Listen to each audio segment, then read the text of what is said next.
मैं कोई भी ऐसा ड्रोन शॉट लगा के आपको मिसलीड नहीं करूँगी। Just look at the beach. शायद यही कारण है यहाँ कोई भी नहीं है। हमें लोगों से पूछा, उन्होंने कहा हाँ कुंडल बीच बहुत सुंदर है। समझ नहीं आ रहा है क्या सुंदर है यहाँ पर।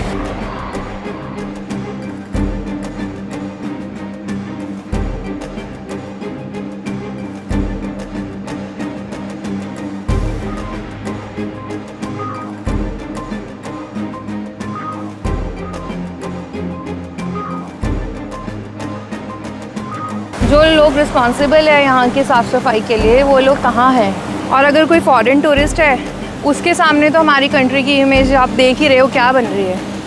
Good morning everyone. आज है डे 2 कर्नाटका में और हम आज भी हैं गोकर्णा में।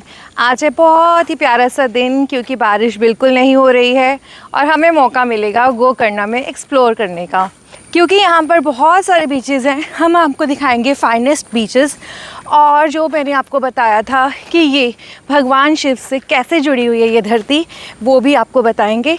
उससे पहले आप देखिए यहाँ पर इस खूबसूरत सी प्लेस को।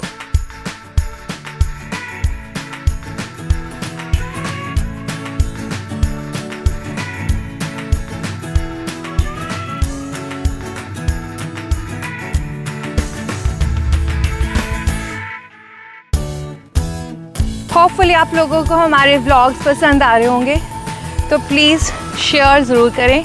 और अगर अभी तक सब्सक्राइब नहीं किया है तो सब्सक्राइब प्लीज़ कर लीजिए। आओ चलते हैं गोकर्णा।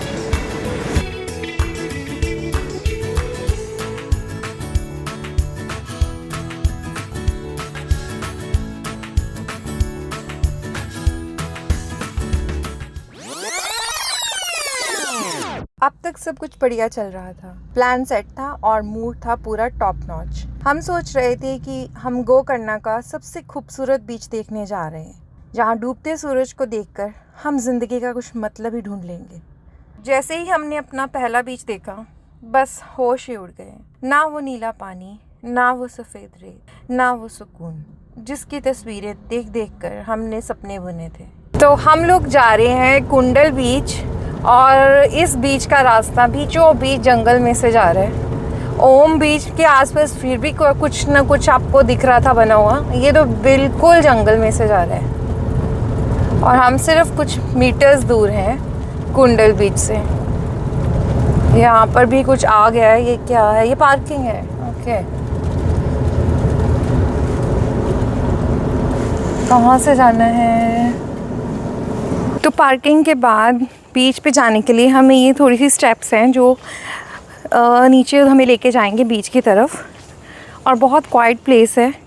एक आधा कोई मुझे दिखा ही नहीं अभी तक, तो एक आधे लोग ही हैं यहाँ पर। तो अगर हमें आराम से शांति से यहाँ पर कुछ टाइम स्पेंड करना है तो वो हम इजीली कर सकते हैं। बाकी नीचे जाके देखते हैं कि कितना टूरिस्ट है यहाँ पर और बीच कैसा है।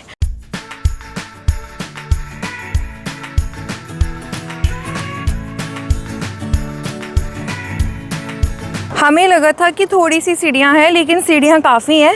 नीचे उतरना तो इजी है, लेकिन इसी रास्ते से वापस आना है, तो वापस ऊपर जाने का रास्ता थोड़ा टफ़ होने वाला है, क्योंकि मुझे लग रहा है लगभग 100 सीढ़ियाँ तो होंगी यहाँ पर। ये अभी भी आधा रास्ता पड़ा है, तो चलो ट्रैकिंग ही सही, थोड़ा सा फिट हो जाएंगे। समंदर यहाँ से अब दिख रहा है आपको, तो मुझे लग रहा है ख़त्म है ये सीढ़ियाँ, बस थोड़ी सी रह गई हैं अब। कितना सुंदर लग रहा है यार। नहीं, ये अभी नहीं ख़त्म हुई है, अभी तो यहाँ भी अंत है। चलते रहो। रास्ता नीचे बीच तक का काफ़ी लंबा है, अभी भी बीच आया नहीं है। काफ़ी स्टेप्स अभी पड़े हैं, दिखना स्टार्ट हो चुका है, लेकिन अभी आया नहीं है। तो चलते हैं नीचे। बहुत ज़्यादा हाई टाइड्स वाली लग रही है। सो फाइनली हम लोग कुंडल बीच पहुंच चुके हैं। बहुत सारी सीढ़ियाँ नीचे उतरकर हम आ चुके हैं। उन्हीं सीढ़ियों से हमें ऊपर जाना है। तो मुझे ये समझ नहीं आ रहा है कि मैं यहाँ क्यों आई हूँ। उसका एक बहुत इम्पॉर्टेंट रीज़न है जो मैं आपको दिखाना चाहूँगी। मैं कोई भी ऐसा ड्रोन शॉट लगा के आपको मिसलीड नहीं करूँगी। Just look at the beach. शायद यही कारण है यहाँ कोई भी नहीं है, लेकिन जब हमने सर्च किया, हमें लोगों से पूछा, उन्होंने कहा हाँ कुंडल बीच बहुत सुंदर है। समझ नहीं आ रहा है क्या सुंदर है यहाँ पर।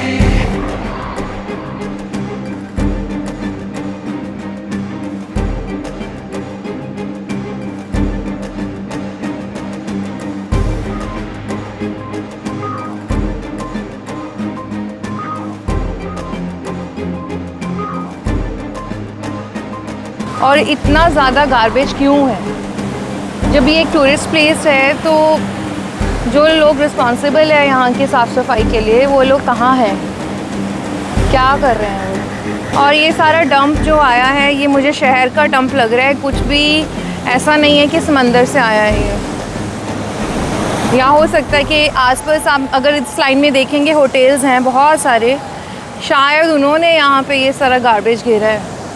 मैं श्योर नहीं हूँ, बट है तो है, ये लिटर है इस हर कहीं पे। तो कोई भी अगर यहाँ पे टूरिस्ट आ रहा है, विज़िट करने आ रहा है, तो ये सब देखेगा तो डिसअपॉइंट तो होगा ही ना। और अगर कोई फॉरेन टूरिस्ट है, उसके सामने तो हमारी कंट्री की इमेज आप देख ही रहे हो क्या बन रही है। सो हम लोग वापस चलते हैं, ऐसे एक और बीच एक्सप्लोर करते हैं और होप करते हैं कि ऐसा हमें वहाँ कुछ ना मिले। तो आओ चलें, वापस चलते हैं। अगर हमें बीच बहुत नीट एंड क्लीन मिलता तो वापस जाना हमारे लिए बहुत ज़्यादा प्लेजेंट हो जाता, लेकिन क्योंकि मैंने आपको दिखाया बीच बहुत ज़्यादा पॉल्यूटेड है, बहुत ज़्यादा डर्टी है। और मैं ये कहना चाहूँगी कि इनके अगर किसी ने भी यहाँ पर डेलिबरेटली कूड़ा फेंका है, फिर चाहे वो आम लोग हैं, चाहे आसपास के होटल्स हैं, तो उनको ये बात सोचनी चाहिए कि हम लोग किसी के रोज़ी रोटी के ऊपर क्वेश्चन मार्क नहीं कर रहे हैं, ना हम चाहते हैं कि उनका किसी भी तरह से लॉस हो। बल्कि अगर यहाँ पर लोकल्स जो यहाँ आसपास हैं इस बीच के, वो इस चीज़ के बारे में ध्यान देंगे, तो जो भी टूरिस्ट है पॉजिटिव रिव्यूज़ लेके जाएगा। जैसे इस एरिया में आज सुबह सिर्फ मैं हूँ और मेरी टीम है, तो अगर ये क्लीन होता, बहुत सारे टूरिस्ट आते और बहुत सारे लोगों को ऑक्यूपेशन मिलता, तो ये उनके लिए भी प्लस रहेगा, सबके लिए प्लस रहेगा। तो एक एफर्ट हम सबको मिलके ये करना चाहिए।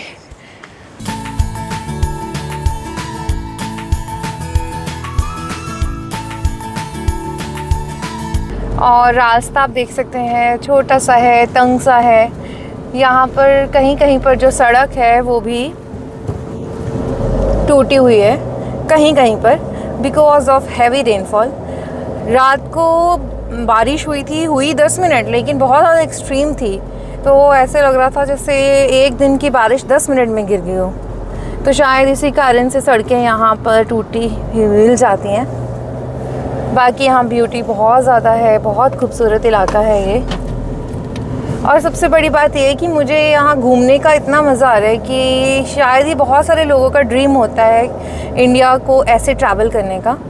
तो मैं शायद आप जैसे कई लोगों का ड्रीम जी रही हूँ, तो ये भी मेरे लिए बहुत ज़्यादा खुशी का एक मौका है। तो आप लोगों को कभी लाइफ में ऐसा चांस मिले, अगर पूरा इंडिया में टाइम है घूमने का, तो आप प्लीज़ डेफिनेटली घूमिए। नहीं तो कोई भी एक ऐसी स्टेट पकड़े जो आपको बहुत पसंद है और उसे पूरा इन एंड आउट घूमने का एक ट्राई ज़रूर करें।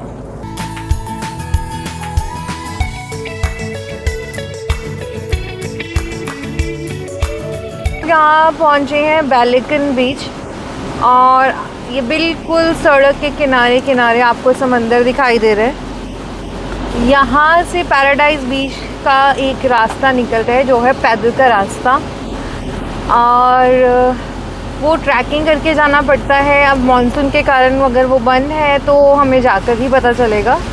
बाकी अब यहाँ का नज़ारा देखिए, मैं आपको फ्रंट से भी दिखा, फ्रंट व्यू से आपको क्लियर होगा कि जो समंदर है सड़क के बिल्कुल साथ साथ है। तो फ्रेंड्स, जो रास्ता था पैराडाइज बीच की तरफ जा रहा था, वो आज थोड़ा सा ज़्यादा ही एडवेंचरस निकला।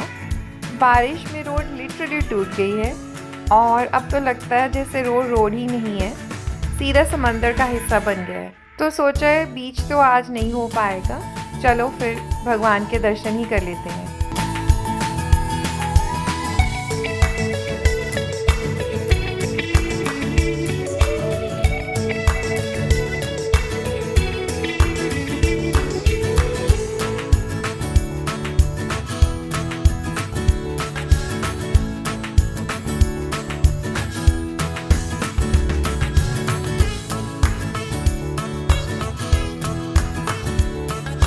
तो हम निकल पड़ते हैं मंदिर की तरफ, थोड़ी सी शांति और थोड़ी सी स्पिरिचुअलिटी लेने।